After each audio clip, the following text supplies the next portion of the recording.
प्रश्न में हम दूरी के सूत्र का प्रयोग करेंगे। तो यहाँ दूरी का सूत्र रखते हैं और इसमें देखिएगा d बराबर, तो d के जगह पर यहाँ 13 है, d के जगह पर यहाँ 13 है और जो है x1 y1 हो गया और यह x2 y2 हो गया। अब इसके बाद हम इन सभी मानों को इसके जगह पर रखते हैं। d का मान 13 है तो यहाँ जो है 13 हो जाएगा और बराबर जो है 13 बराबर करड़ी के अंदर जो है x1 माइनस x2, तो x1 यहाँ -1 है और x2 यहाँ पर x है तो -x हो जाएगा। अब इसका जो है स्क्वायर हो जाएगा। अब फिर y1 माइनस y1 यहाँ पर -3 है और जो है y2 यहाँ पर 9 है तो -9 हो जाएगा। अब जो है इसका स्क्वायर लिख देंगे। अब इसके बाद इधर से करड़ी हटाते हैं तो इधर वाला पद जो है वर्ग हो जाएगा। इसका मतलब 13 का यह जो है वर्ग हो गया। अब यह बराबर इधर से करड़ी हट गई, इधर से करड़ी हटी, इस साइड में आया वर्ग हो गया। अब इधर बिना करड़ी के है।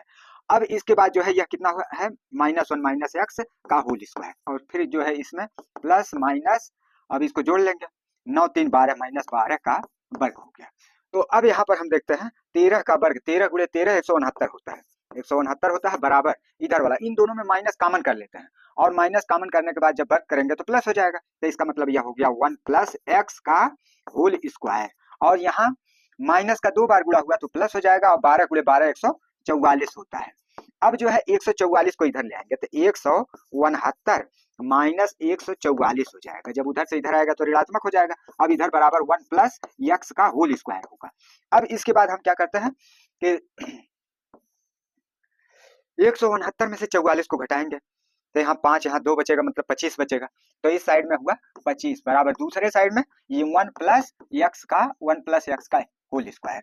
अब जो है हमको x का मान निकालना है इसलिए इसको उलट देंगे तो ये हो जाएगा 1 प्लस x का होल स्क्वायर बराबर जो है 25 के हो जाएगा। तो इधर 1 प्लस x का होल स्क्वायर और दूसरे साइड में 25 जो है 5 का वर्ग है तो इसको हम 5 का वर्ग लिखेंगे और जब दोनों साइड से वर्ग हटाएंगे तो बाद वाला मान जो है प्लस माइनस 2 चिन्हों के साथ लिखा जाएगा। इसलिए 1 प्लस x बराबर प्लस माइनस 5 हो जाएगा। तो एक बार प्लस मान लेकर के x के मान को हल करते हैं, एक बार माइनस लेकर, चलिए एक बार प्लस लेकर हल करते हैं। तो 1 प्लस x बराबर 5 हो जाएगा जब प्लस वैल्यू से हल करेंगे।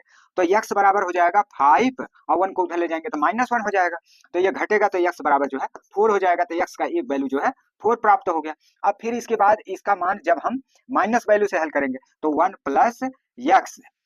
प्लस x बराबर जो है -5। अब माइनस वैल्यू से आपकी बार हल कर रहे हैं तो यहाँ जो है x बराबर -5 दूसरे साइड में है, 1 इधर धनात्मक है उधर ले जाएंगे ऋणात्मक हो जाएगा -1 हो जाएगा। तो x बराबर हो गया -5 -1 तो -6 हो जाएगा। तो x का दूसरा मान जो है -6 प्राप्त